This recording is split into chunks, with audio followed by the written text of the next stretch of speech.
Estou gravando aqui.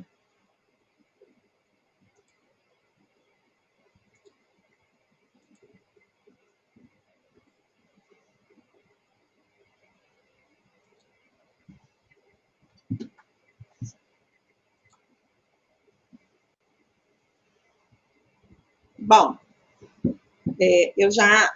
Aquelas duas primeiras aulas, né, que que eu compartilhei com vocês, né, foi sobre a questão, né, do conceito, dos indicadores.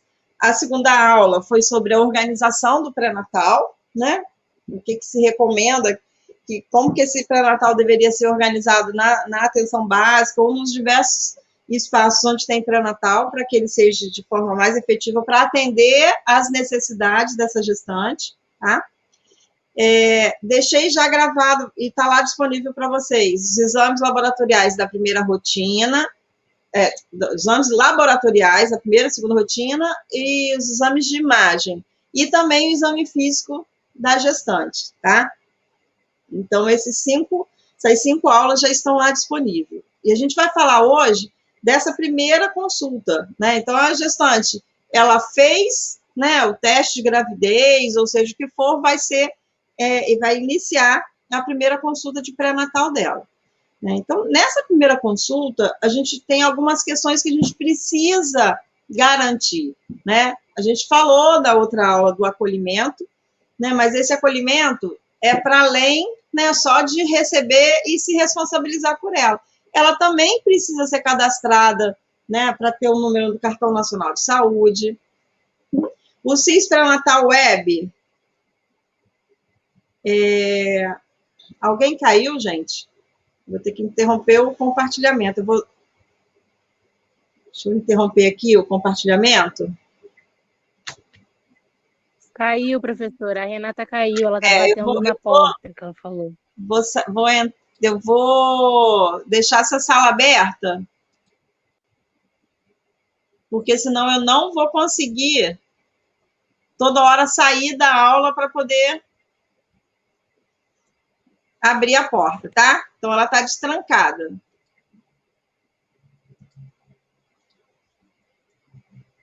Vamos voltar.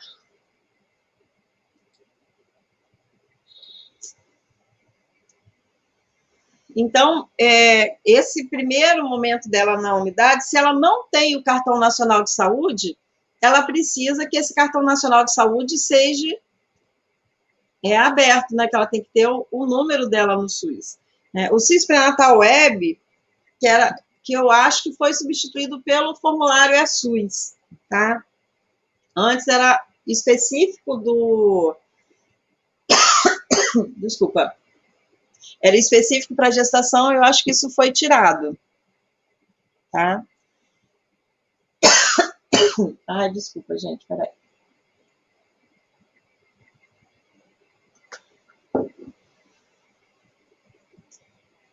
Outra questão é a questão da anamnese, né?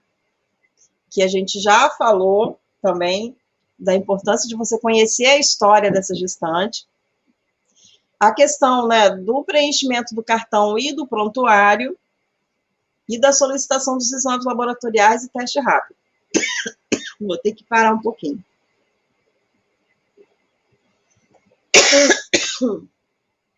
Caraca.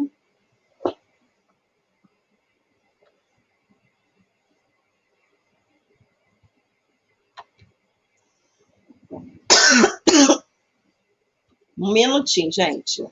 Peraí.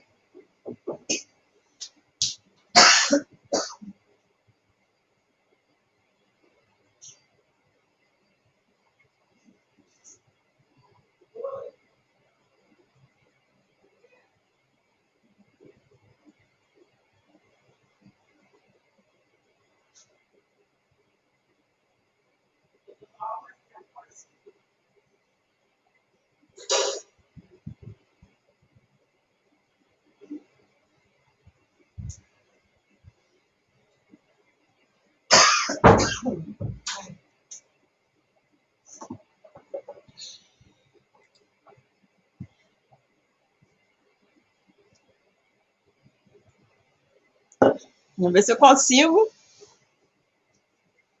da aula, mas... Espera aí, vamos compartilhar de novo.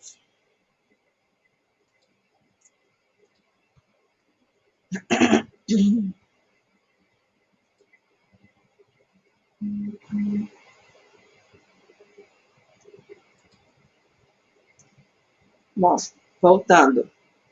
Vou pegar minha caneta aqui. Então, a questão, né, da anamnese com essa escuta sensível, a gente já falou, né, e os exames, testes rápidos, né, a classificação de risco gestacional, que a gente faz na primeira consulta, é importante para definir se é na atenção básica ou com a enfermagem que ela vai continuar o pré-natal. As medidas antropométricas, avaliação nutricional, e os cuidados, verificação da pressão arterial, exame físico, orientações coletivas individuais, encaminhamentos que precisar, tipo saúde bucal, serviço social e outros, né, que tiver. Esse cuidado, ele tem que ser baseado nessa questão da criação do vínculo. E a criação do vínculo, ele pressupõe um estabelecimento de uma relação de ajuda, né? A relação de ajuda é você é a cliente definindo o cuidado com ela, tá? Não, assim, a gente, profissional de saúde, a gente tem muita... o jeito que a gente cuida dessa mulher, na verdade, a gente coloca muito o que a gente acredita em cima, né, daquele cuidado. E a gente, às vezes, não escuta essa mulher. Então, através dessa história de vida dela, de uma escutativa das questões que ela traz, a gente consegue decidir com ela os cuidados. E isso faz com que ela consiga aderir melhor ao que é importante naquele momento.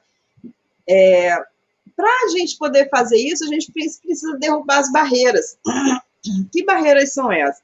Por exemplo, a mesa que separa a gente dela é uma barreira, né? Quem está atrás da mesa, geralmente, tem uma postura em relação a quem está do outro lado. Se você muda o lugar da cadeira ou tira a mesa, você já consegue passar uma mensagem para ela que aquela barreira já não existe, né? Já melhora a questão, né, da relação. E incluir o parceiro e a família nesse cuidado. Isso é muito importante. Porque, assim, na casa de parto, então... muitas vezes o marido trabalhava em padaria e levava pão doce, pizza, coisas, né, que achava que aquilo estava sendo legal para ela. E aí, quando a gente inclui no cuidado, fala a questão da alimentação e o companheiro participa, muda a forma até dele agir em relação à alimentação da família, né, a partir daquele momento. Tá? Nesse escolher a história de vida, né, a gente precisa valorizar conceitos, sentimentos, medos, angústias. Isso é muito importante. Né? O que significa aquela gestação para ela? Né? Porque às vezes a gente acha que a gestação é bem-vinda para todo mundo, e nem sempre, às vezes, é assim. Né? Mas está com a gestação, então a gente tem que trabalhar na construção desse vínculo dali para diante, a partir do momento em que ela optou por não interromper aquela gestação, pelos meios que ela consegue, tá? E aí a gente vai trabalhar a questão do vínculo, mas a gente precisa conhecer essa história, né? A história dessa gestação para essa mulher. A história de vida dela, a história pessoal, de doenças, né, da familiar dela, né? Então, toda aquela anamnese que tem lá, se tem isso, tem aquilo, se tem aquilo outro, faz parte. Mas ela é um pedacinho, tá? É muito comum, por exemplo, a gente está no Rio de Janeiro, então a gente imagina, poxa, no Rio de Janeiro todo mundo já tem uma malícia, já tem, né, um modus, né, de cidade grande. Só que se naquele meio onde ela mora, as pessoas têm as crenças e as crendices lá de onde morava antes, aquela mulher, às vezes, ela vai ter dificuldade em ir de encontro àquelas crenças e aquelas crendices. A gente, alguns anos atrás, a gente recebeu um bebê que estava na consulta de revisão, que apesar dos grupos de gestantes, falar de tudo, ele foi com uma faixa, um cinteiro, né? Aquela coisa que amarrava, né? O umbigo, né, do bebê, que às vezes a gente ainda acha isso para vender em farmácia, né? O cinteiro. E tinha, eles passaram um pó de fumo com azeite no coto umbilical, porque na família era assim que cuidavam do coto. A criança chegou com o coto todo vermelho, com secreção, teve que ir para a maternidade, na época a nossa referência era Fleming, teve que ficar internado, usar antibiótico. E aí você imagina, poxa, mas no Rio de Janeiro, se a gente não conhece a história da família, né, isso pode acontecer. E fazer perguntas abertas, né? Essa gravidez é desejada ou não? Ao invés de a gente perguntar assim, a gente pergunta: o que significa essa gestação para você nesse momento, né? Para sua família, e dali você vai construindo a relação. A caderneta da gestante tem um período que a gente consegue ver todos os tipos de cartão de gestante, né, possíveis. No Ministério da Saúde, ele trabalha com essa caderneta. Eu não sei se eles estão distribuindo agora, né? O Rio optou por não usar, apesar dela ser super completa. Ela está disponível na rede, né? Então, às vezes, vale a pena a gente dar o link para essa gestante baixar, que ali tem muitas informações que ela pode usar. Aqui no Rio, a gente usa o cartão que tem lá o passaporte da cegonha carioca, né? Que quando falta, a gente usa Xerox, né? E tem esse cartão da gestante, que foi até o que eu compartilhei com vocês, que é do Ministério da Saúde, o anterior a essa caderneta maravilhosa, né? Essa caderneta eu conheci a pessoa que trabalhou com as artes gráficas, tá? Dessa caderneta, muito legal.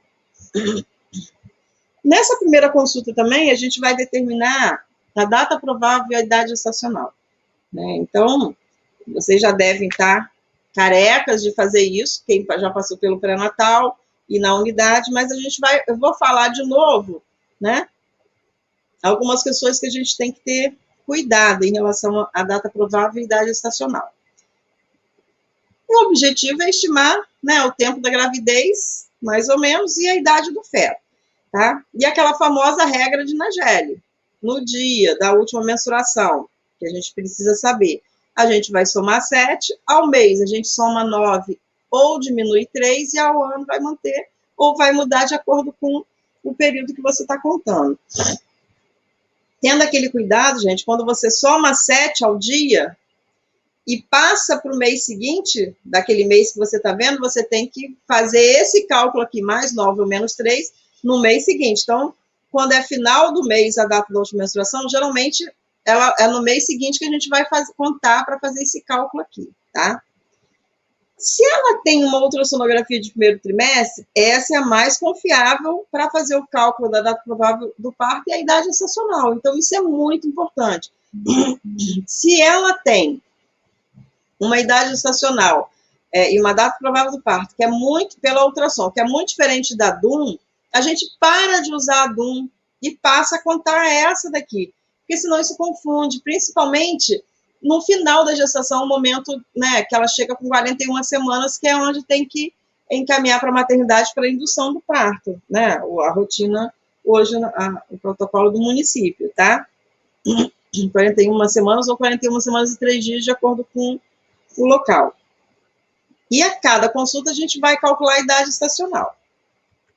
Aquela regrinha de ouro, se ela não sabe a data da última menstruação, né, e ainda não fez a ultrassom, a gente vai ver qual época do mês que normalmente a menstruação vinha, e a gente vai contar dia 5, dia 15 ou dia 25 como o período para saber mais ou menos, né, qual a idade estacional.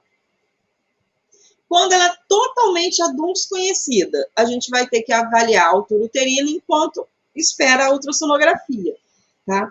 E o que a gente sabe em relação ao útero, né, na gestação? Que até tem 6 semanas não tem alteração nenhuma.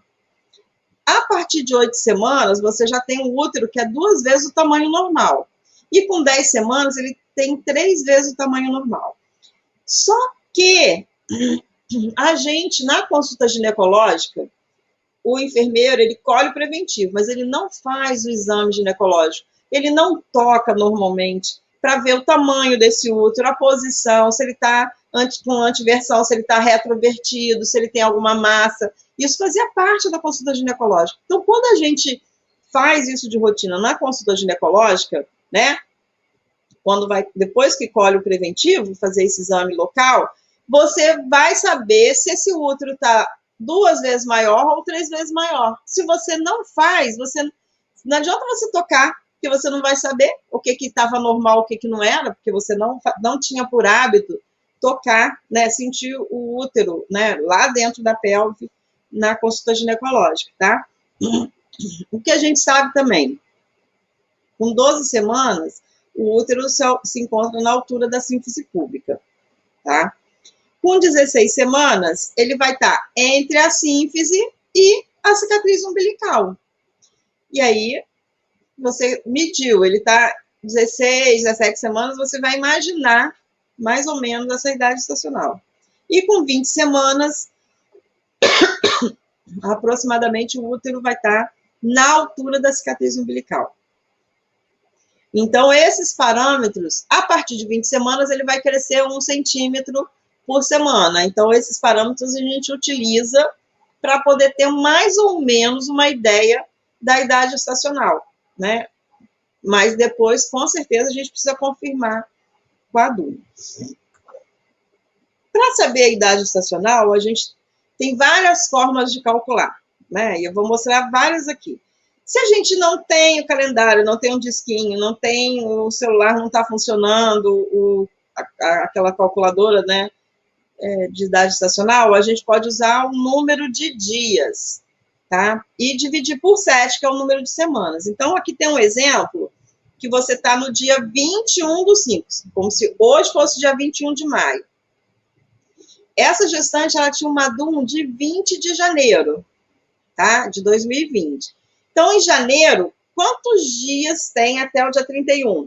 Faltam aqui dessa DUM 11 dias, né? Porque 20 mais 11, 31. Então, janeiro foram 11 dias. Fevereiro desse ano, 29 dias.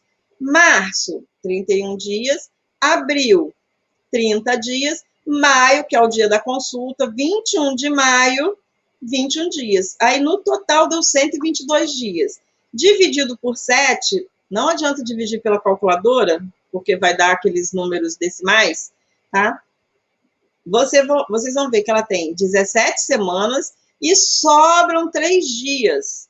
Esses 3 dias, esse 3 é só o número de dias. Então, neste dia 21 de maio, ela estava com 17 semanas e 3 dias, tá?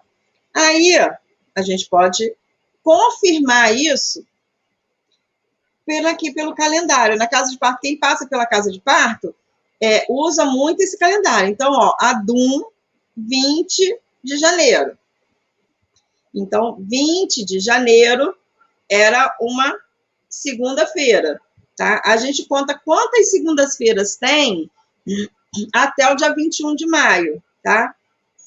Então, ó, a semana seguinte, né? 1, 2, 3, 4, 5, 6, 7, 8, 9, 10, 11, 12, 13, 14, 15, 16 semanas, 17 semanas, que é o 21, né? 17 semanas, 1, 2, 3 dias. Então, deu certinho, 17 semanas e 3 dias. Qual é a vantagem da gente ter o calendário? O que vocês imaginam? Alguém abre o microfone e fala. Qual é a vantagem da gente usar esse calendário aqui? Porque se a mulher não tiver conhecimento esse cálculo, a gente pode explicar para ela que a semana dela vira toda segunda-feira, por exemplo. E isso faz com que ela passe a acompanhar, não é? Então, esse método calendário, eu adoro. Mesmo que eu use qualquer um outro, eu gosto de usar com a mulher o calendário. Porque aí você vai falar com ela toda terça-feira, toda segunda-feira, aniversário de semana. E ela passa a contar. Olha, a gente já teve mulher lá na casa de parto que corrigia vocês, as residentes, que às vezes, na correria de contar, né, conta errado, ela ia lá e falava, não, eu faço aniversário dia tal da semana, né, e isso era muito legal, né, que ela passa a acompanhar. Professora, lá na clínica da família também, um dos profissionais que eu fiquei lá, ele fazia exatamente isso, e falava para a mulher qual era o dia que ela virava a semana, e explicava para ela mesma, através do como ela faria esses entendeu? Eu achei muito bacana. Muito legal mesmo, porque aí você vê como ela adere, né? Ela acaba participando mais, né, do cuidado com ela. E, assim, a partir do momento que a gente faz a ultrassom, é a mesma coisa. Então, digamos que em março ela fez uma ultrassom que estava com 10 semanas no dia 18. Aí aqui é 10 semanas. Aí você passa a contar a partir dessa data. Aí vai mudar. Né? Então, é bom a gente já ter a ultrassom no primeiro trimestre para você fazer esse cálculo, ao invés de fazer com a DUM, fazer com a ultrassonografia, porque aí ela passa a contar com um dado que vai ser mais fidedigno, né? Principalmente no final da gestação. Tá? Então, sempre lancem mão disso, gente, que as mulheres elas passam a participar muito mais ativamente, né, desse cuidado e do desenvolvimento da gravidez. A gente também tem aquele disquinho gestacional, né? Que essa parte aqui é móvel, né? Que a gente roda de acordo com a data da última menstruação e que vai calcular a data provável do parto. E naquele dia que você mudou, né? Vai dizer qual é a idade gestacional naquele dia. O problema desse disquinho, ele é ótimo quando você precisa calcular, assim, uma data naquele dia, né? Só. Mas para o acompanhamento, às vezes, aqueles risquinhos, ele dão diferença de 1, 2 dias. Ao longo da gestação, isso não tem problema. Mas já imaginou, final de gestação, o que vai determinar que é 41 semanas e 5 dias, 40, né, o momento que tem que encaminhar. Então, ele acaba te dando tendo essa dificuldade, essa questão do disquinho. E a gente tem as calculadoras, né, os aplicativos que a gente consegue baixar, são vários, né? Tem GeoCalc, GestaTools, né? Tem a própria calculadora do Ministério da Saúde, né? Que é a calculadora gestacional, que também é interessante, a gente pode baixar, né, e calcular. Mas mesmo calculando pelo aplicativo, a gente ensina ela a usar o calendário para ela saber, tá, qual é a data. E uma coisa muito importante, gente, quando a gente vai fazer o cálculo, você sempre tem que voltar lá o que você anotou do primeiro ultrassom e calcular daquela data em diante, tá? Porque se alguém em algum momento calcula errado e você só calcula daquela semana em diante, isso pode dar algum problema lá na frente, tá? Então, a gente sempre retorna para a gente ter certeza que está calculando de forma correta, tá? Outra questão que a gente falou é a questão da vigilância da pressão arterial, né? Vocês, lembrando, né, que a hipertensão é a primeira causa de morte materna, então vocês vão estar falando no estudo de caso, vai ter alguém falando da hipertensão, então a gente vai falar só no geral aqui da hipertensão, vocês vão estar falando mais um pouquinho dela. Quando a pressão, né, é conhecida, se ela aumenta 30 na sistólica e 15 na diastólica, isso já é um sinal de alerta. Exemplo, a pressão dela é 10/6. Se ela vai para consulta, está 12,8, esse 12,8 já é um sinal de alerta, gente. Se você não conhece a pressão dela, 140/90 já é considerado hipertensão. Lembrem, nas modificações, que a pressão arterial da gestante diminui por causa da vasodilatação periférica que ela tem e do aumento da questão da placenta, né, para onde esse sangue vai, né, o leito, né, a disponibilidade para ele correr. Então, há uma diminuição da resistência vascular. Então, é normal a pressão arterial a baixar. Uma gestante que começa o pré-natal com 13,8 é para se ligar todos os sinais de alerta, porque ela pode ser hipertensa e não saber. E aí é importante, vocês vão falar isso, da questão dos fatores de risco, né? Vocês investigarem isso. A gente tem estudos desde 2011 que já existe uma recomendação para você suplementar com cálcio, tá? De mais ou menos de 1,5 a 2 gramas, né, que o Ministério diz. Esse estudo ele usou 1 grama dia e houve uma redução do risco da gravidade da pré-eclâmpsia e de morte materna e morbidade grave. Tá? Então, a recomendação é que use o cálcio, né, como no dia a dia dessa gestante, principalmente se ela tem fatores de risco, né, gente? A aspirina também, hoje, para gestantes que têm fatores de risco de hipertensão gestacional, tanto a aspirina como o cálcio, né, eles devem ser oferecidos.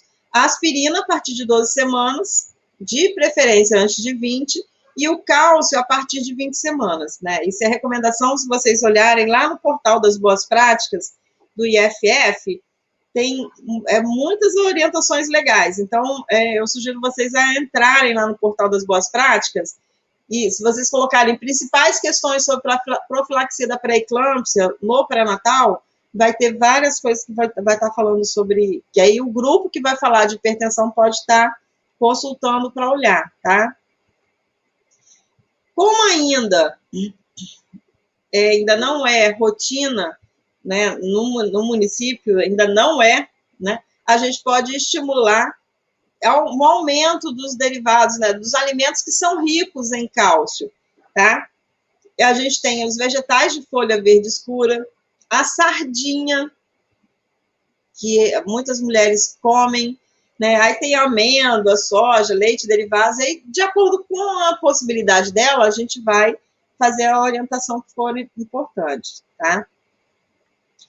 Outra questão que é importante, que a gente faz na primeira consulta, mas em todas as consultas, é a avaliação do risco gestacional, tá?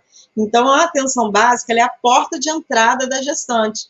Por isso que toda gestante, por exemplo, quem faz pré-natal na casa de parto, para ela ser referenciada para pré-natal de risco, ela tem que ser pelo CISREG da unidade básica. Então, hoje, a orientação é não sair do pré-natal da referência onde ela está, lá da área dela, que a casa de parto não consegue inserir no CISREG, né? Então, e a atenção básica, ela é responsável por essa gestante, mesmo quando ela vai para o alto risco, ele continua sendo responsável pelo cuidado dessa gestante. Então, é muito importante esse vínculo dela com a unidade, tá?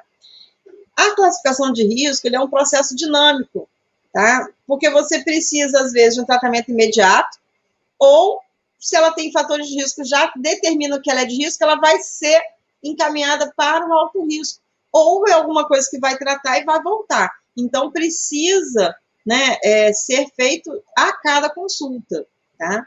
E quando você caracteriza o risco, não implica necessariamente que ela vai fazer o pré-natal lá no alto risco. Por exemplo, infecção urinária. Se ela na unidade não tem médico, como é o caso, por exemplo, da casa de parto ou, né, de alguma clínica da família que não tem um profissional, né, que antigamente tinha clínica da família, que era a saúde da família sem um médico na equipe, se ela tem infecção urinária, ela tem que ser encaminhada para emergência, mas ela vai continuar o pré-natal lá onde ela está fazendo, vai ser encaminhada para tratar, tá?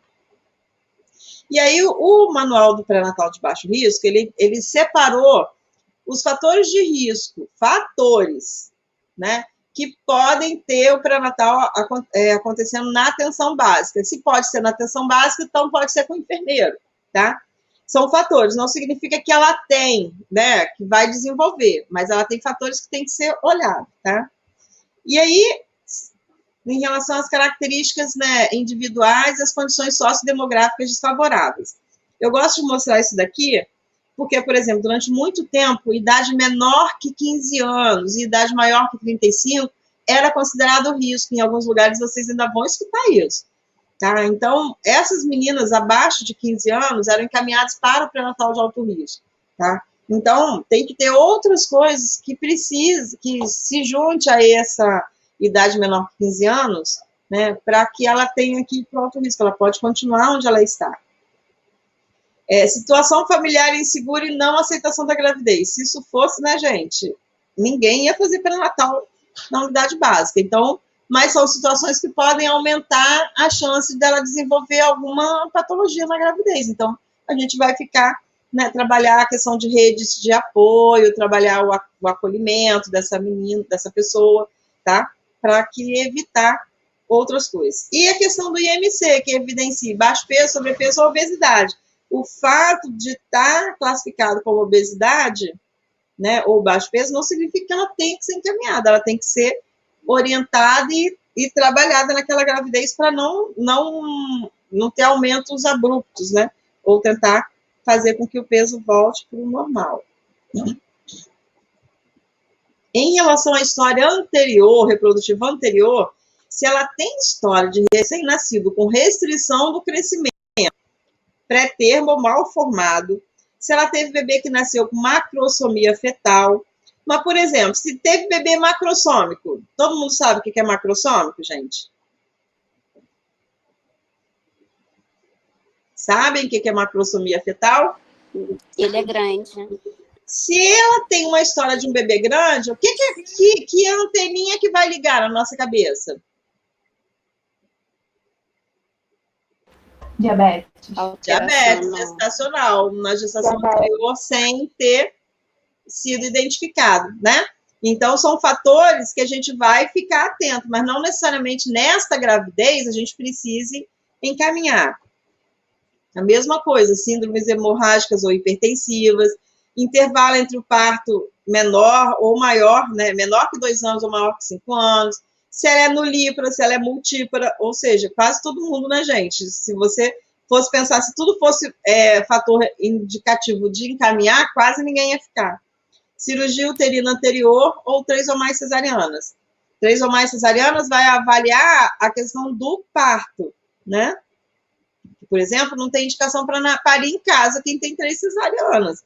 Nem na casa de parto quem tem cesárea anterior, mas pode ter parto normal na maternidade com acompanhamento. E em relação à gravidez atual, se ela tiver ganho ponderal inadequado, infecção urinária, anemia, ela pode continuar na atenção básica, ela vai tratar, mas vai continuar lá na atenção básica, tá?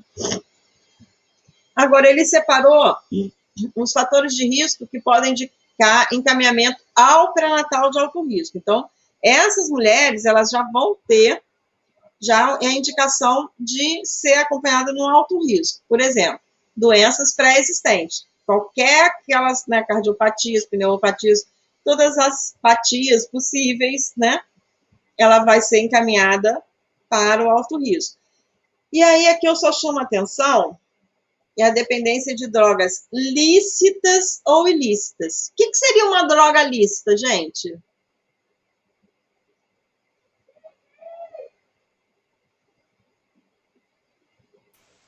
O que seria uma dependência de droga lícita? Cigarro? Cigarro. Álcool. Né? Que são lícitos. Então, por exemplo, se a gente pega uma gestante que é fumante e encaminha para o alto risco, que aqui diz que tem que ser no alto risco, o que vão fazer com a gente?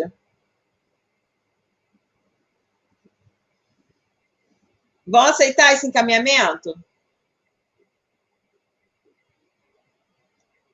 O alto risco vai aceitar? Vocês acham? Deveria, né? Deveria, mas eles vão mandar ela de volta e vão falar que ninguém lá no pré-natal onde ela está fazendo, que ela é enfermeira, que não sabe nada, tá? Então, não adianta a gente encaminhar, mas a gente tem que ficar muito de olho nessa mulher, principalmente por causa do crescimento do bebê, tá? Então, e as drogas ilícitas, ela tem uma outra questão. Às vezes você encaminha, mas ela não quer fazer pré-natal no alto risco.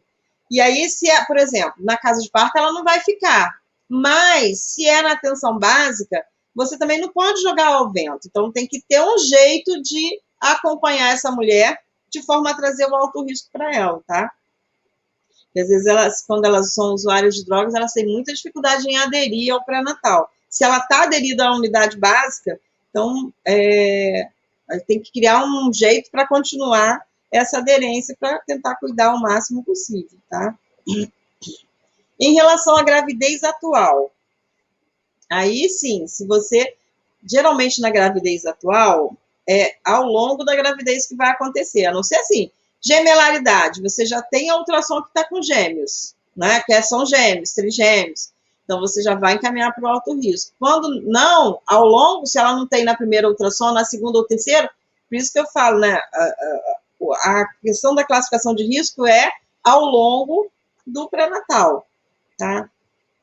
Como esse bebê está crescendo, se ela tem história de polidrâmino ou oligohidrâmino, malformações, a questão das alterações hipertensivas, infecção urinária de repetição, tá? Ou episódios de 2 ou mais de pielonefrite, anemia grave ou não responsiva, mas esse não responsiva não é aquela anemia que está 10, né, de hemoglobina e que você vai tratar, né, é aquela quase que anemia grave, quem vai falar de anemia vai dizer qual é o fator, né, qual é o limite para ser considerada anemia grave, vai falar para a gente no dia do seminário, tá? E aí, assim, a gente vai considerar o não responsivo aquele que fica próximo dessa anemia grave, tá? Mesmo com você fazendo todo o acompanhamento, né, e a reposição do ferro para ela, do ácido fólico. E portadores de doenças infecciosas, também a gente vai encaminhar. Aqui fala DST condiloma, mas é aquele condiloma extenso, tá, gente? Que precisa fazer exerese para retirada. Às vezes tem uma verruguinha ou outra que a gente consegue usar o tricloracético na unidade, então não precisa encaminhar. A gente tem infecções adquiridas na gestação, evidência laboratorial de proteinúria, identificação do diabetes, desnutrição materna severa, e aí vai. Baixo peso, obesidade mórbida, mas os extremos, tá? Suspeita de câncer, e isso daqui, ó, adolescentes com fatores de risco psicossocial. Isso é muito importante, porque o fato só dela ser adolescente, tá, não significa, mas, por exemplo, se a família não está aceitando a gravidez, né, e essa gestante, ela ou foi uma história de um abuso, então a gente tem que, só o fato dela ser adolescente não é risco, mas a gente tem que saber a história ali ao redor, tá? E eles classificam também aqueles fatores de risco que você tem que encaminhar de urgência para emergência obstétrica, tá? Que aí, assim, tá? Com hemorragia, suspeita de pré-eclâmpsia grave, sinais premonitórios de eclâmpsia em gestantes hipertensas, eclâmpsia, crise hipertensiva, rompeu bolsa, imunização, trabalho de parto prematuro, se está com a idade estacional a partir de 41 semanas ou 41 e 3, dependendo da unidade, né? Se ela tem história de hipertermia, né? Suspeita de abdômen agudo, pielonefrite, trombose, isso tem que ser encaminhada, né? De preferência até de ambulância, para a unidade de referência. Outra questão que a gente faz na primeira consulta também é a avaliação nutricional, tá? Essa avaliação nutricional, mesmo que tenha nutricionista no serviço, a gente faz, por quê? Porque você tem que identificar, né, classificar onde que ela se encontra naquele momento, tá? E aí você faz através da medida, né, do peso e da altura ao quadrado. E você vai calcular de acordo com a idade estacional. Por quê? Porque aí o IMC dela, que você vai calcular, você vai relacionar com a idade estacional para poder saber em qual lugar do gráfico ela se encontra, tá? E o gráfico, quem passou pela casa de parto usa esse gráfico. Ainda está usando, gente? Quem passou pela casa de parto? Está usando, sim, está usando. E quem passou na unidade básica, usa? Quem passou na clínica da família?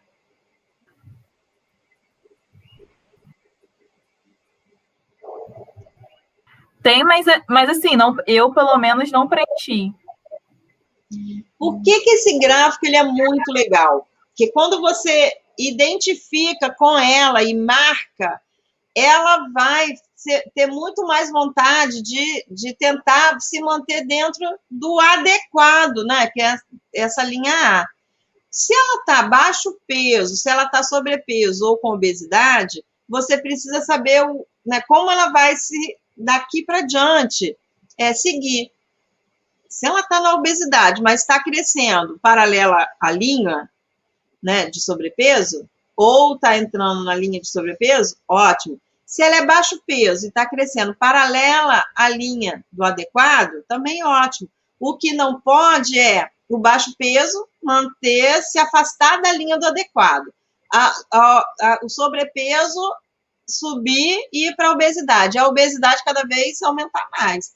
Quando você coloca no gráfico, ela fica com muito mais vontade ou entende a necessidade de mudar os hábitos alimentares, né? Porque ela vai ver o resultado no gráfico. Por isso que é importante a gente fazer com ela esse gráfico. Sempre mostrar, parabenizar, né? Porque aí ela vai se sentir mais motivada, tá? Então, assim, para quem nunca fez, você vai calcular o IMC, tá? Então, essa linha é do IMC. Vocês vão calcular o IMC da gestante que vocês vão encontrar lá no caso, tá, gente? Mesmo que ela não tenha esse gráfico, dá para vocês calcularem, porque vocês precisam da altura ao quadrado e do peso, né? Então, no cartão vai ter isso lá. E aqui embaixo é a idade estacional. Então, faça de conta que ela está com 20 semanas e vocês encontraram o IMC de 24. Aí vocês vão 20 semanas, sobe, na altura do 24, vão marcar. Essa gestante está com peso adequado, tá? Se ela tivesse com 20 semanas e tivesse com 28 de IMC, aí você vai subir, localizar aqui o 28. Poxa, ela está sobrepeso. E aí é importante, olha, o que é importante para ela em relação à alimentação? Não é fazer dieta, às vezes mudar os hábitos que ela já tem, tá? E aí, se ela mantiver o crescimento assim, maravilhoso. Mesma coisa, baixo peso. Se ela está com 20 semanas e está com 19, olha só onde ela está. Bem baixo. Mas se ela continuar crescendo e se aproximando, você não espera nem que ela entre dentro do gráfico A, né, da curva A, mas ela pode estar indo na direção da curva. E isso significa que ela está respondendo, tá? Então, isso é importante. E aí, você mostrando para ela, ela se interessa mais em participar. Essa aqui é a recomendação do Ministério da Saúde, e vocês podem ver que, em momento algum, a partir do segundo e terceiro trimestre, qual é o ganho semanal de peso. Em nenhum lugar, mesmo quando ela é obesa, diz que ela não pode engordar, tá? A partir do segundo trimestre. Porque não é para a gestante fazer dieta restritiva, ela tem que melhorar o padrão alimentar. Às vezes, só dela melhorar, já melhora, tá? E por que isso, gente? Eu gosto muito desse componente aqui do peso materno, só para a gente ver que durante a gravidez você ganha de sangue extra de 2 a 2 quilos, de tecido fluido adicional de 1,5 kg a 2,5 kg, de reservas adicionais de gordura de 2 a 3 quilos, só de gordura. A mama aumenta de meio quilo a quase 2 quilos, ou mais, dependendo. A placenta, ela pode chegar a mais de 1 quilo, líquido amniótico, quase 1 quilo. E o feto pode chegar, né, o feto dentro do peso, né, considerado normal, de 2,5 a quase 4 quilos, né? E o tecido extrauterino, quase 1 quilo. Então, tem como essa gestante não ganhar peso, gente, na gravidez? Me diz. Tem como? Não.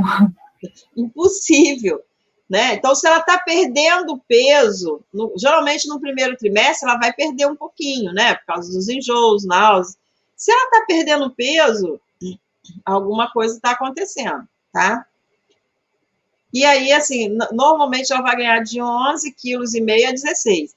Às vezes ela não ganha isso tudo, principalmente se ela é obesa, porque ela come muita besteira, então vai mudar os hábitos, e aí ela vai estar melhorando a questão nutricional dela, e aí ela vai organizar melhor esse ganho de peso. Lembrando daquela pirâmide alimentar, né, dos grupos, né, que ela vai comer dos cereais, pão, massas, quantas porções, vegetais, isso no manual, né, no manual do pré-natal, aquele caderno de atenção básica, ele está bem explicadinho, né, como você deve estar orientando, e, se possível, né, as gestantes que são baixo peso, sobrepeso, obesidade, ser avaliada pela nutrição, caso tenha, né, a nutricionista na unidade, tá? Lá na casa de parto tem a Márcia, ela faz consulta coletiva. Antes eram 2 nutricionistas, então dava para elas fazerem um atendimento maior. Agora ficou mais complicado, né, na casa. Nas unidades eu não sei como é que está funcionando. Tem nutricionista na clínica da família, gente? Quem passou pela clínica, tinha nutrição?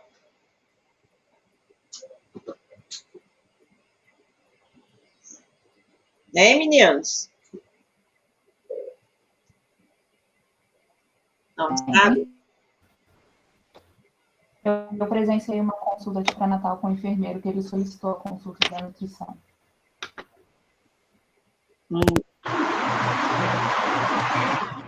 Oi. Tá ouvindo, professora? Tô ouvindo, agora tô. Lá na Rodolfo Rocco tem nutricionista, sim. E a gente encaminhava, quando tinha esses casos de obesidade ou baixo peso, sobrepeso, a gente encaminhava o atendimento para ela. Aí ela marcava, bom, como estava na pandemia, não estava tendo consulta coletiva, mas ela fazia um atendimento individual. Ah, que legal. E é muito legal a gente trabalhar em equipe, né, gente? Porque aí um complementa o outro.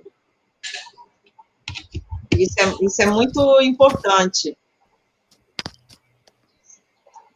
Outra questão é a prevenção da anemia gestacional, né? A gente sabe que a partir de 20 semanas, o feto demanda, né, um aporte de ferro, e aí ele vai captar da mãe. Então, é importante o suplemento oral do ferro, tá? Diário, como suplemento. E o ácido fólico deveria ser até antes de engravidar, né?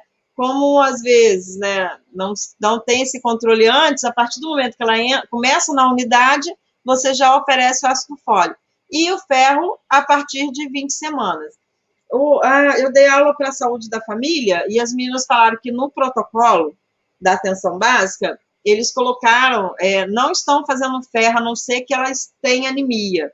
Tá? Então, você não vai começar o ferro no primeiro trimestre, mas a partir do segundo trimestre, mesmo que o exame dela esteja legal, era importante você oferecer de forma profilática.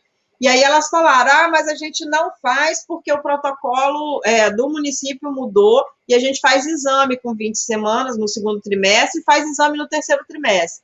Só que o médico faz o ferro e o ácido fólico. Então, assim, ela pode não estar aparecendo com anemia porque o médico prescreveu e ela está fazendo os fato ferroso complemento. Porque elas falam que não, elas não ficam com anemia. Era um estudo muito bom, gente, avaliar, porque assim, um protocolo do município, da enfermagem, ele não está de acordo com o que o Ministério da Saúde diz, nem com a recomendação da Organização Mundial de Saúde. E aí eu fico preocupado, porque depois as pessoas falam, porque a enfermagem está fazendo errado. E aí, se tem um protocolo que diz que não é para fazer, só se tiver com anemia, né? Mas você não tem como garantir isso, porque às vezes a mulher está fazendo porque o médico prescreveu, e aí fica complicado, né? Você ser o profissional que vai fazer diferente do que está recomendando lá os protocolos ministeriais, né? Do Ministério e da Organização Mundial de Saúde, não só do Ministério, mas da Organização Mundial de Saúde. Então, ficar atento. E esse ferro, ele deve ser até o período puerperal, tá, gente? Vacinas. Calendário não... Professora. Oi. Professora. Em relação ao ácido fólico, porque, assim, esse manual que tinha saído, ele recomenda até 12 semanas. Lá na casa de parto, a gente interrompe o ácido fólico com 10 semanas. Eu procurei algumas referências e não achei. Em relação às referências que você mandou, diz que o ácido fólico tem que ser utilizado em conjunto com o sulfato ferroso até o final da gestação. Sim. Então, eu fiquei meio confusa. Eu perguntei para algumas enfermeiras obstétricas lá da casa de parto e elas disseram que tinha saído uma recomendação para interromper o ácido fólico com 10 semanas. Eu procurei essa recomendação e não achei de jeito nenhum. Então, assim, para você, o que a gente segue? Assim, o que eu acho que a gente tem que seguir é a Organização Mundial de Saúde, né? E o Ministério da Saúde, que diz que é para fazer até o final. O ácido fólico, na verdade, na prevenção, ele age em conjunto com o sulfato ferroso. Você não sabe qual tipo de anemia, né? Que essa gestante tem quando ela está com o sulfato ferroso, quando ela está com a hemoglobina baixa, você tem umas suspeitas. Então, você usa os dois para que os dois consigam melhorar esse padrão, né, nutricional dessa gestante. E a recomendação, quando ela é feita em cima de o que se tem de estudos, tá? Então, a nova recomendação da Organização Mundial de Saúde, eu até fui olhar, ele mantém a recomendação de usar até o final da gravidez. Eu não sei, o município, ele mudou as recomendações, e eles têm mudado, só que eles não falam, a atenção básica não fala com a superintendência, eles decidem na atenção básica. Não sei baseado em que eles mudaram. Eu, Edmara, primeiro obstétrica, eu vou seguir o que a recomendação da Organização Mundial de Saúde diz. Professora. Tinham dito que tinha saído numa recomendação que algumas pesquisas foram realizadas e disseram que essa associação de ácido fólico com sulfato ferroso estava provocando algumas doenças nas mulheres ou agravamentos. Só que eu não achei essa pesquisa, porque foram enfermeiras obstétricas que me falaram isso. Então, assim, eu fico meio perdida, porque as pessoas falam, mas ninguém me dá uma referência. Pois é. Entendeu? A única coisa que eu já li, Camila, mas eu também não sei se é uma evidência científica isso forte, é em relação à suplementação de ácido fólico e o aparecimento de autismo. Você já ouviu falar disso, professora? Não. Eu vi algumas, eu tenho até uns artigos aqui que eu poderia encaminhar depois, se vocês quiserem ver. Era bom trazer. Sabe por quê, gente? Muitas coisas, muitas evidências vão saindo, né? A gente não dá conta de olhar todas, mas a gente procura seguir as evidências, por exemplo, o Ministério da Saúde ou a Organização Mundial de Saúde, quando tem uma evidência, eles têm baseado nos estudos de bom padrão, né, de revisão sistemática, da Cochrane. Então, eu sugiro que a gente faça uma busca até na base Cochrane, que tem revisões sistemáticas de bom padrão, para a gente ver qual é a orientação. Eu não sei, gente, a população que a gente atende, ela é tão carente de um monte de coisa, que eu fico preocupada de você suprimir determinadas medicações que vão fazer diferença na vida dela, porque ela não come o que é determinado, o ideal para manter uma alimentação saudável. Vocês acham que essas gestões que a gente acompanha comem, gente? Não, claro que não. A quantidade adequada de proteínas, de verduras, legumes e frutas? Com certeza não. Com certeza não. As mulheres que são atendidas na casa de parto, algumas têm até uma pouco melhor condição, mas a grande maioria também não faz. Eu cansei de ver gestante chegar no terceiro trimestre com os padrões de anemia, mesmo fazendo suplementação. Então, professora, a mesma coisa em relação a essa suplementação do cálcio e a prescrição de aspirina para prevenção da pré-eclâmpsia. Por que o município não faz ainda, né? Se boa é uma recomendação, é uma recomendação forte. E é uma recomendação forte. Não sei por quê. Eu fico com as minhas dúvidas, né? Porque teve um período que a gente não tinha sulfato ferroso na rede. Como teve um período que não tinha a benzetacil, a penicilina benzatina, né? A benzetacil, para fazer para gestantes com VDRL positivo.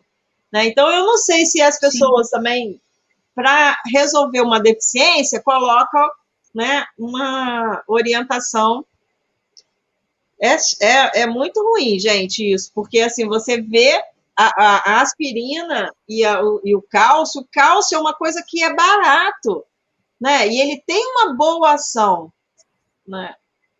Normalmente, na nossa alimentação, a gente não faz a dose adequada de cálcio, né? Então, poderia estar reduzindo esse monte de morte materna, e a grande maioria é por hipertensão, né, gente? Primeira causa.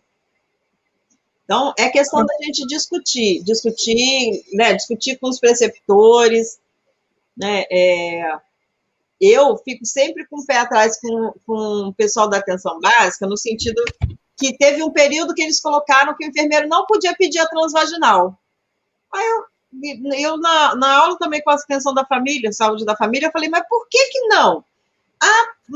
Não tinha o porquê, entendeu? Então, eles determinam determinadas coisas, botam aquilo no protocolo, que limita a ação do enfermeiro da clínica da família, não a nossa, né? Então, eu falei, gente, quando a gente sabe e a gente está com fundamentação, a gente tem que discutir com esses protocolos que não estão batendo com o que diz a recomendação, né? E aí, assim, por que não fazer ultrassom transvaginal? Né? Na verdade, se faz ultrassom, vocês vão ver lá na aula, é a forma de você enxergar o útero. A forma, né, com o transdutor, você tem como visualizar. Por isso que é o transvaginal, não tem, né, nenhuma outra coisa a mais. É só a forma de enxergar. Você não vai fazer ultrassom de primeiro trimestre com a mulher tendo que tomar muita água para poder essa bexiga ficar cheia, para poder enxergar o útero lá atrás da bexiga. Não tem justificativa. Entendeu? Mas esses protocolos que são criados, e aí a gente tem que ficar atento, tá?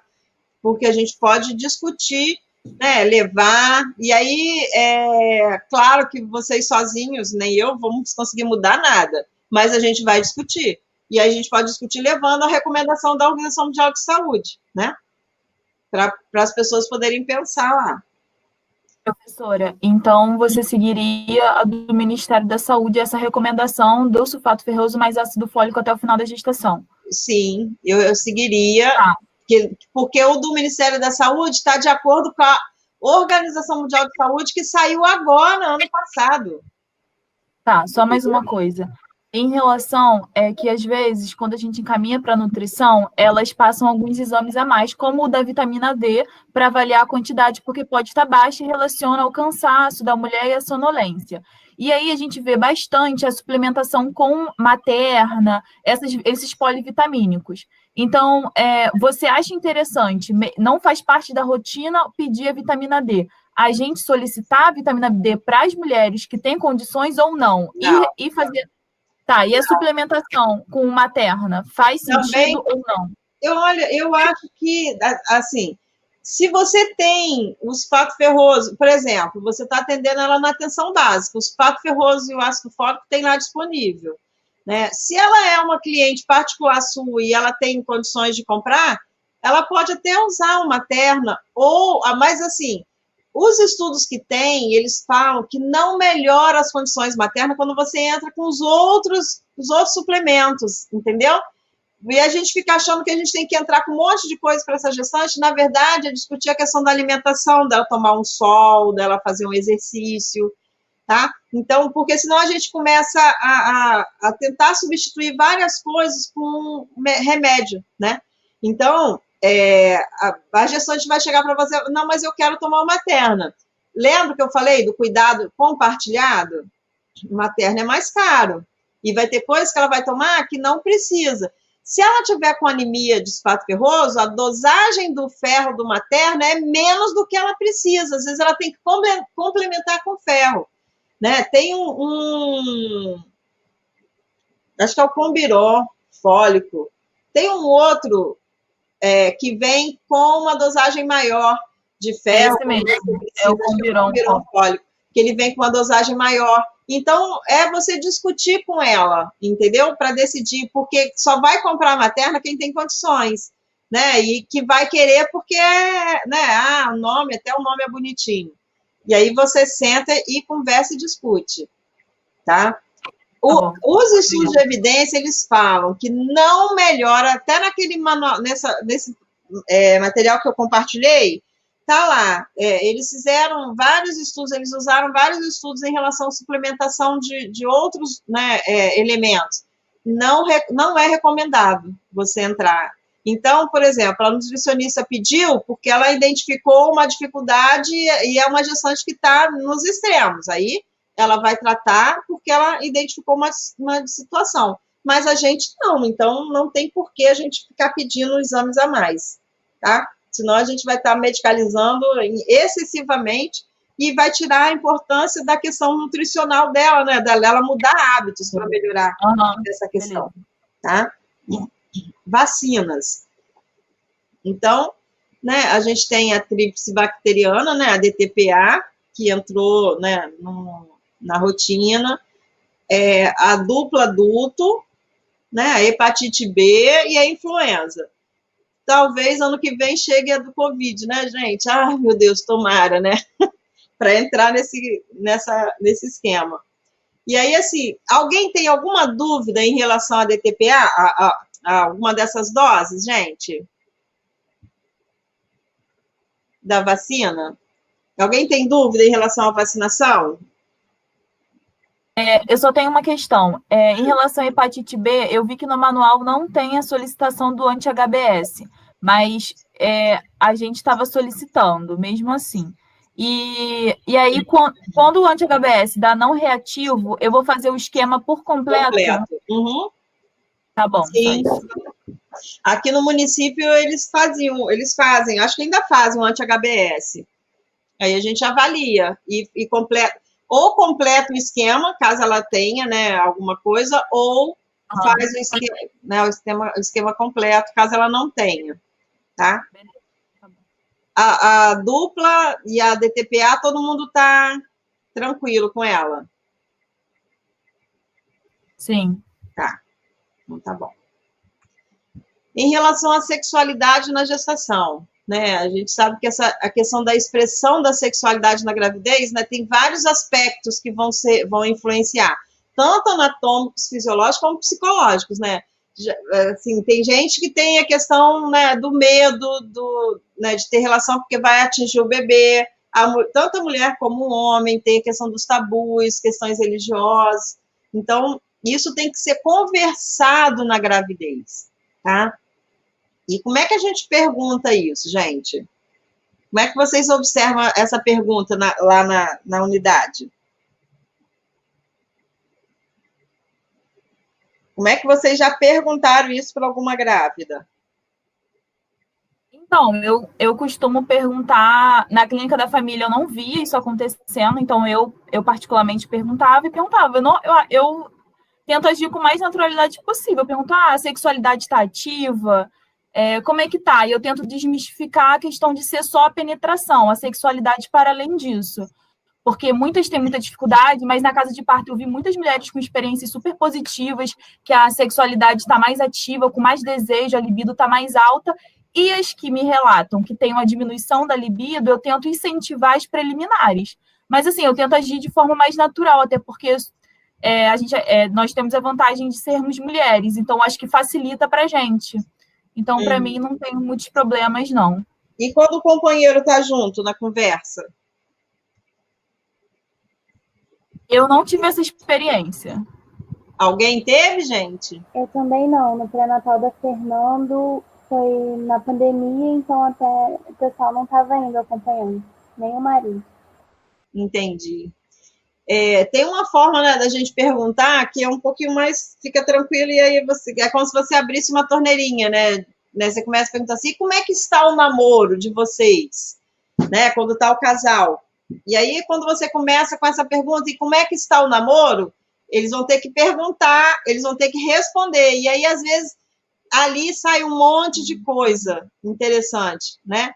E aí sai todas essas dificuldades que eles podem estar tendo. Tá? Então, isso é legal, a forma como a gente perguntar. E, às vezes, a gente fica meio sem jeito de perguntar, mas é importante a gente estar aberto e ouvir, né? Cada um tem um jeito de seguir a sexualidade, né? Seja do casal ou casal do mesmo sexo, né? Então, a gente precisa estar... Tô. Hã? mouse. Espera só um minutinho, gente. Eles não estão me vendo, mas eles estão me vendo. Bom, a gente deve estar conversando com eles para que eles possam procurar adaptar-se a essa nova situação, né? E aí, aquilo que a Camila falou, buscando diferentes formas de exercer, né, a prática sexual. E aí, por exemplo, lá na casa de parto, vocês já viram essa prancha, né, que a gente montou há muitos anos atrás, que mostra várias posições que não são as tradicionais normalmente, né? E aí, assim, normalmente a gente mostra e vai conversando, né? As pessoas riem, acham engraçado, mas vão vendo de formas diferentes, né? Que não precisa ser exatamente aquela forma tradicional, né? Que em algum momento pode estar incomodando. E uma outra coisa que eu acho muito legal é você trabalhar com a imagem concreta, né? Então, essa imagem também tem na casa de parto, né? Que é o pênis, né, na vagina e o útero, para poder mostrar. E aí você pode mexer com essa imagem para várias posições, que aí você mostrar, independente da posição que eles ficarem, o pênis não entra, né? Não entra em contato com o bebê, que é o imaginário do homem, né? Se é menina, então, vai pensar que está transando com a filha, ou se é menino, né? O que pode estar acontecendo? Então, às vezes, fica aquilo na cabeça. Da mulher também. Falem. Teve uma consulta de pré-natal na casa de parto, quando eu estava, que a gestante queria muito e o marido não queria, só que ele não estava na consulta, como as meninas falaram, durante a pandemia, não estava podendo entrar com ninguém, né? Aí depois a gente foi lá conversar com ele, depois que terminou a consulta, a gente levou ele para a salinha e levamos essas imagens para poder mostrar que não machucava o bebê, que não tinha como, para ele poder ver, né? Aí a gente fez isso. E, assim, ele ficou mais aliviado? Pouco, mas eles ainda ficam meio com medo, né? Mas ficam um pouco mais aliviado. Porque, às vezes, assim, a questão da libido é uma coisa muito engraçada. Nós já tivemos gestantes que ficou a gravidez inteira atacando o marido, e o marido não conseguia, gente, transar com ela na gravidez. Por mais que você mostrasse tudo. Então, isso é muito da cabeça de cada um, né? Era muito engraçado. Os dois, a gente morria de rir. Mas da relação dos dois, né? Das confusões que eles faziam. Mas ele não conseguiu de jeito nenhum. Mas a grande maioria consegue entender e vai diminuindo o medo, né, de conseguir ter relação sexual com penetração que não vai atingir o bebê, né, que não vai machucar o bebê. Professora. Oi. Oi, professora Eliane. Então, enquanto eu estava ouvindo aqui vocês, né, fiquei pensando, né, quanto é importante essa questão mesmo de passar o conhecimento, né, para o casal, porque, né, de várias coisas, né, no primeiro mês, né, da residência que eu fiquei lá no alojamento conjunto da Herculano, muitas e muitas mulheres puérperas, né, falavam, eu perguntava alguma coisa, né, em relação, você recebeu alguma explicação sobre tal, sei lá, sobre a amamentação, sei lá. Aí ela falava que não sabia, né? Então, assim, eu acho que realmente passar isso, né, tentar passar, né, todas essas explicações, né, todo esse conhecimento é muito importante, né, para os dois. E agora, né, vocês, né, a senhora está falando aí sobre a sexualidade, realmente faz muita falta. A colega aí falou, né, que o marido, né, mesmo sabendo, né, que não encosta, né, enfim, que não, mesmo assim ainda ficou na dúvida. Por isso que é sempre bom tá falando, né, com eles, né, explicando tudo direitinho. Exatamente. E no grupo, lá na casa de parto, eles participam muito dos grupos, né? Então, quando um cara fala para o outro no grupo, gente, quando sai esse tema, eles participam dessa. Vocês não estão tendo a oportunidade de assistir os grupos, né? De participar. Mas a gente via que como era legal ele escutar de outro cara, entendeu? De outro pai. Que aquilo era normal, sentir aquelas dificuldades e que isso passava e que não tinha problema. Que aí não é só você profissional falando, né? Então, é uma perda que a gente está tendo esse ano por causa da pandemia, a questão do trabalho educativo, mas a gente tem que fazer o como é possível, né? O que é possível nesse momento. Em relação à atividade física, Sim, né? Uhum. Fala. Não, né? Eu consegui perceber, né, realmente a importância disso, né? Enfim, eu acho que realmente tem que intensificar, né? Agora, né, com essa questão da pandemia, realmente fica complicado, né? Mas é muito importante. Exatamente. Em relação à atividade física, né, alguns estudos, assim, existe uma dúvida, né, se atividade física vigorosa para gestante é bom ou não. Então, assim, as gestantes que já fazem atividade física, né, então elas fazerem atividades vigorosas, pelo menos 2 a 3 vezes, melhoram ou mantêm a aptidão física delas. Quem não faz, né, deveria ser estimulado a fazer, só que com menos impacto, né? E porque essa atividade física vai melhorar tanto as articulações como a condição muscular, neurológica, além de dar suporte na questão emocional, né, que a atividade física faz normalmente. Então, a recomendação é que você não deve fazer em excesso, mas que você deve fazer atividade física na gravidez, tá? A gente já está quase acabando.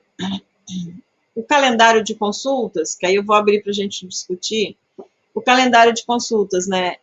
O total de consultas deveria ser mínimo de 6 consultas, né?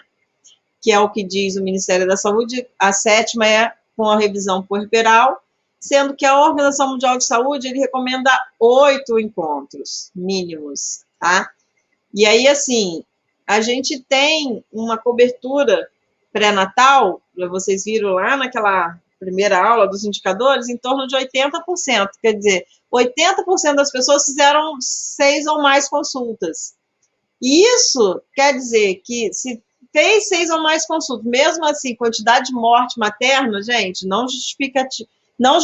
Então, não adianta ter 50 consultas com uma qualidade péssima. Então, se você tiver 8 consultas, mas com uma boa qualidade de cada consulta, e boa qualidade não é só os exames, é a questão das orientações, né?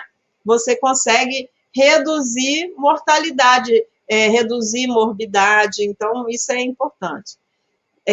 O Ministério da Saúde ele tem uma recomendação de cronograma que eu acho que o município não está seguindo, né? Que é 28 semanas mensal, 28 a 36 quinzenal, de 36 a 41 semanal. Eu acho que isso muda um pouquinho de acordo com o local onde você está, mas se ela seguir perto disso daqui, só no final da gestação já consegue fazer 6 consultas, né? Ou seja, por que vocês acham que no final da gestação tem que fazer consultas mais a miúde do que durante a gestação, gente? Por que vocês acham que é assim?